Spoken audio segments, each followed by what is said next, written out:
Сәлем.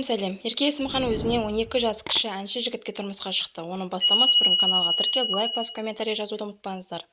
Отандық жұлдыз Ерке Есімхан өзінен 12 жас кіші жігітке Райымбек Бақтыверовке тұрмысқа шықты. Жұлдызды жұп бүгінде қасиетті жұмада мешітте некелерін қидырды деп хабарлайды Эксперт KZ. Бұл туралы танымал ақын Айнұр Тұрсынбаева Instagram парақшасында жазды. Ең алғашқы эксклюзивті фото. Қасиетті жұма күні ақын некесін қиылған 2 жасқа екі дүниенің бақытын тілейміз. Жақсы адамдарға жақсы тілегенін айтады.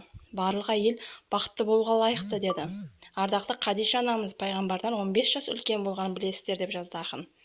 Сондай-ақ Айнұр Тұрсынбаева желі оқырмандарына жақсы пікір жазуын сұрады. Ерке Есімханның 80-нен асқан анасы бар. Пікірдің барлығын оқиды. Аналардың жүрегіне қаяу салмай-ақ тек жақсы тілектеріңізді жазыңыздар деді. Үбірлі-шүбірлі болсын деді жазбада. Мұндай жаңалықты желі қолданушылар да күтпесе керек. Бір-екі әншінің махаббатқа уақытша деп қабылдаса, енді бірі хайп үшін жасалған дүние деп болжады. Оқырмандардың басым көпшілігі өнердегі жұпқа бақыт тіледі. Айта кетейік, Ерке Есімхан бұған дейін бір рет тұрмыста болған.